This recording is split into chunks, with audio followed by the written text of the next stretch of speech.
مولاي صل وسلم دائما أبدا على حبيبك خير الخلق. Assalamualaikum warahmatullahi wabarakatuh. Alhamdulillahi rabbil alamin. Wassalatu wassalamu ala ashrafil anbiya'i wal mursalin Sayyidina Muhammadin wa ala alihi wa sahbihi ajma'in. Subhanaka la ilma lana illa ma 'allamtana innaka antal alimul hakim. Amma ba'd. Hadirin hadirat jamaah salat isya dan tarawih Masjid As-Salam rahimakumullah. Alhamdulillah, pada malam hari ini kita masih bisa berkumpul di masjid kita yang tercinta ini dalam keadaan sehat, dalam keadaan memiliki niat yang mana dengan dua karunia ini kita pergunakan untuk taat kepada Allah Subhanahu wa taala. Semoga kita senantiasa diberikan istiqomah oleh Allah Subhanahu wa taala hingga akhir hayat kita. Amin amin ya rabbal alamin. Seperti yang telah disampaikan bahwa ayah kami, abah kami sedang sakit sudah 4 hari ini. Beliau uzur dalam beberapa kegiatan termasuk hari ini, dan pada hari ini juga baru kita rujuk di rumah sakit untuk perawatan intensif. Tapi alhamdulillah tidak ada hal-hal yang mengkhawatirkan, hanya butuh waktu sedikit untuk banyak istirahat. Oleh karena itu kami mohon keikhlasan dari panjenengan untuk kirim Fatihah untuk beliau supaya segera diberikan kesembuhan oleh Allah Subhanahu wa taala agar bisa hadir di tengah-tengah kita kembali, bisa memberikan pencerahan-pencerahan daripada samudra ilmu yang beliau miliki. Allahumma rabban nas adhibil ba'sa ishfi antas syafi la shifaa illa shifauk shifaan la yughadiru saqaman li Ahmad Zahra ya syafiyal amrad wa ya arhamar rahimin. Al-Fatihah. A'udzu billahi minasy syaithanir rajim. Bismillahirrahmanirrahim. Alhamdulillahi rabbil alamin arrahmanir rahim maliki yaumiddin iyyaka na'budu wa iyyaka nasta'in ihdinas siratal mustaqim siratal ladzina an'amta 'alaihim ghairil maghdubi 'alaihim waladdallin. Amin. Terima kasih atas kiriman doa Fatihahnya. Hadirin rahimakumullah, sudah menjadi kebiasaan, sudah menjadi kelaziman, bahkan sudah menjadi budaya bahwa semakin akhir, semakin lama, semakin mendekati bulan Syawal, jamaah atau shaf dari masjid juga semakin maju, semakin sedikit. Ini adalah sebuah budaya. Maka ketika semakin akhir kok semakin banyak, itu malah aneh. Itu fenomena baru malah. Jadi tidak perlu kaget lagi ketika semakin akhir semakin maju jamaahnya, shafnya. Ini adalah sebuah budaya. Nah, panjenengan semua, kita semua yang masih hadir sampai malam ini saya kira, saya duga adalah orang-orang yang terpilih. Orang-orang yang terpilih, termasuk orang-orang yang istiqomah. Atau malah bisa jadi karena tidak ada pilihan untuk tahun ini, karena tidak boleh mudik, atau THR-nya belum cair, atau panjenengan yang pengusaha gak keduman THR, soalnya wis ngedumi THR ke karyawannya. Jadi yang hadir ini antara orang yang pilihan karena istiqomahnya itu, atau karena nggak ada pilihan, kate nang di meneh wis nang masjid ae lah. Tapi apapun itu, apapun motivasinya, apapun latar belakangnya, saat ini kita semua ada di masjid kita ini dalam rangka untuk ibadah, untuk mendekatkan diri kepada Allah Subhanahu wa taala. Nah, fenomena semakin majunya soft ini menjadi menarik. Apalagi di Masjid Panjenengan ini. Wah, Masya Allah. Persaingannya ketat. Persaingannya bukan dengan masjid yang lain, tapi persaingannya dengan warung-warung. Wah, itu megah-megah kayaknya. Bagus-bagus semua. Nah, itu kayaknya jamaahnya unda-undi. Malah tak delok-delok mobilnya akean ning warung-warung koyoke. Itu tadi saya hampir salah itu kayaknya masuknya. Nah, inilah fenomena yang unik. Nah, yang menjadi pertanyaan adalah, kira-kira panjenengan kalau dari rumah ke sini, melewati warung-warung ini, kafe-kafe ini, atau warkop-warkop ini, kira-kira ketika melihat banyaknya orang di sana, itu panjenengan doakan atau jenengan paido misalnya? Jenengan dongakno apa jenengan paido? Kira-kira.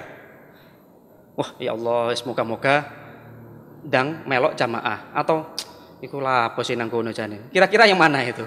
Yang pertama apa? Yang kedua? Yang kedua ya. Sama berarti ya. Sama. Itu manusiawi. Manusiawi. Tapi kita harus ingat bahwa inilah cobaannya, inilah tantangannya daripada orang-orang yang istiqomah. Gudoannya adalah itu. Enggak ada orang yang istiqomah kemudian tanpa rintangan, tanpa halangan.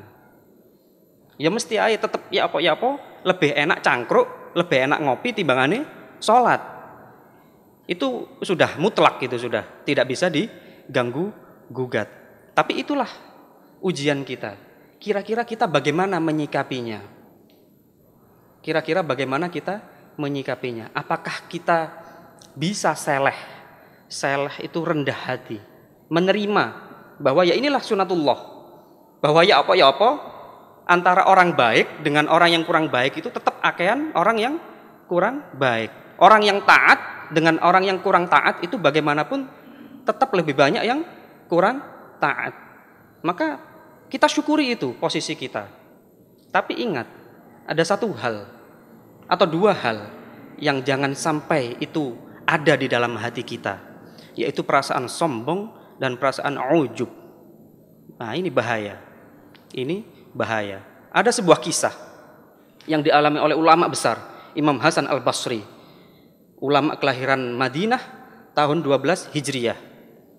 Beliau masa kecilnya di Madinah, kemudian diajak hijrah ke daerah Irak, ke Basrah. Makanya beliau dinamakan Imam Hasan Al-Basri.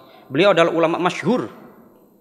Suatu sore beliau jalan-jalan di pinggir sungai itu di sore hari. Nah, di situ ada seorang laki-laki dan perempuan nyangkruk laki-laki dan perempuan. Di sampingnya ada sebuah botol atau gelas minuman. Nah, Imam Hasan Al-Basri batinnya kayak panjenengan iku wau. Lah iya, sore-sore wayah-wayah surup ndang mulih-mulih kono lho, persiapan salat maghrib. Iki kok malah cangkruk gendaan nang pinggir kali, di pinggir sungai.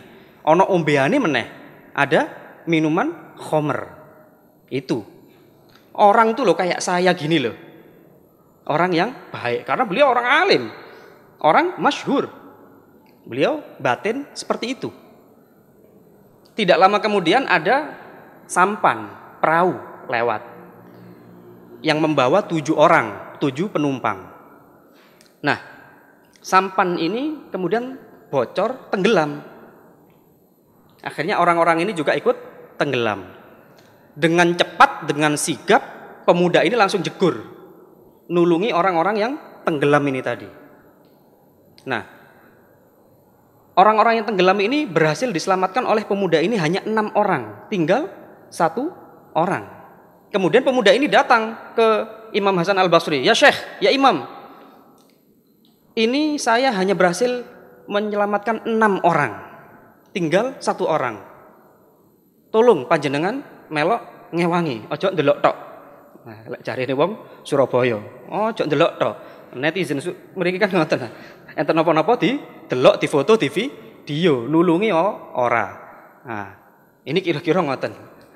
Nah, akhirnya Imam Hasan Al-Basri karena dimintain tolong seperti itu langsung melok jegur. Nah, qadarullah berhasil dievakuasi, namun tidak selamat, wafat. Saya ini adalah pemuda biasa, bukan siapa-siapa, bukan ulama, bukan seorang alim. Nah, perempuan di samping saya yang panjenengan kira pacar saya, gendaan saya, ini ibu saya. Loh, cekek langsungan Imam Hasan Al-Basri. Ini ibu saya. Kemudian minuman ini tadi yang panjenengan kira khomer, ini hanya air minum putih biasa. Tambah cekek malih. Akhirnya apa? Istighfar, taubat kepada Allah Subhanahu wa taala. Karena apa? Yang pertama, berprasangka buruk. Merasa sombong dan merasa ujub. Karena apa? Beliau merasa sudah ulama besar, kemudian melihat orang dengan mata sebelah. Lek bahasa sakniki niku gampang nyinyir. Gampang nyinyir. Makanya panjenengan kita ini semakin akhir, apalagi kalau wis dalu-dalu nggih. Biasa 10 hari terakhir budaya kita adalah sholat malam. Jam 1, jam 2 budal nang masjid, liwat warkop, nyangkruk, ngopi, rokokan, guyon, lak mesti batin. Ya, mesti batin. Wong iki lho lapo sih, mbok kaya aku ngene. Mesti ngoten. Mesti ada perasaan seperti itu, merasa ujub, merasa lebih unggul daripada orang lain. Koyok-koyok wis api dewe. Nah, inilah ujian kita semua yang saat ini masih hadir. Kita diberikan istiqomah oleh Allah Subhanahu wa taala, wajib bersyukur, tapi harus bisa menjaga hati. Pada surat An-Nisa ayat 49 itu, alam tara ilal ladzina yuzakkuna anfusahum balillahu yuzakki man yasha wa la yuzlamuna fatila. Apakah engkau tidak tahu bahwa apakah engkau tidak memperhatikan orang-orang yang merasa dirinya bersih, bahwa hanya Allah lah yang menghendaki siapa orang yang dibersihkan itu. Dan pada ayat yang lain, innallaha la yuhibbu man kana mukhtalan fakhura. Allah gak seneng kali wong sing ngerasa membanggakan diri atau merasa sombong. Maka inilah yang perlu kita jaga, yang perlu kita perhatikan. Wis lek panjenengan liwat, wis husnudzon ae lah. Oh, mungkin ngerjakno tugas. Wis ngoten ae wis. Digawe penak ae. Gitu loh, mbuh ngerjakno tugas, ngerjakno PR, sembarang. Pokoknya bagaimana caranya panjenengan kalau melihat yang seperti itu dibuat positif thinking. Gak usah mikir sing aneh-aneh. Loh, apa kalau gitu nggak boleh amar ma'ruf nahi mungkar? Boleh. Amar ma'ruf nahi mungkar boleh. Tapi syaratnya nggak usah dibalekno nang awake dhewe. Ayo sholat malam. Koy aku ngene lho. Nah, iki lho. Koy aku ngene lho ini lho yang perlu kita koreksi. Ya ngajak-ngajak aja. Amar ma'ruf nahi mungkar boleh. Silahkan dengan cara yang hasanah, dengan cara yang baik. Tapi enggak usah dibalekno nang awake dhewe. Ayo. Sing rajin sembayang, sing rajin tadarus. Koy aku ngene lho, aku wis oleh 30 juz, wis katam ping pindho, wis katam ping 3. Nah, ini yang perlu kita waspadai.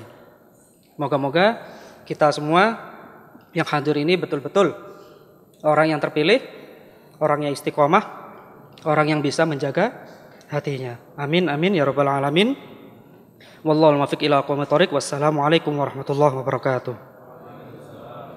مولاي صل وسلم دائما أبدا على حبيبك خير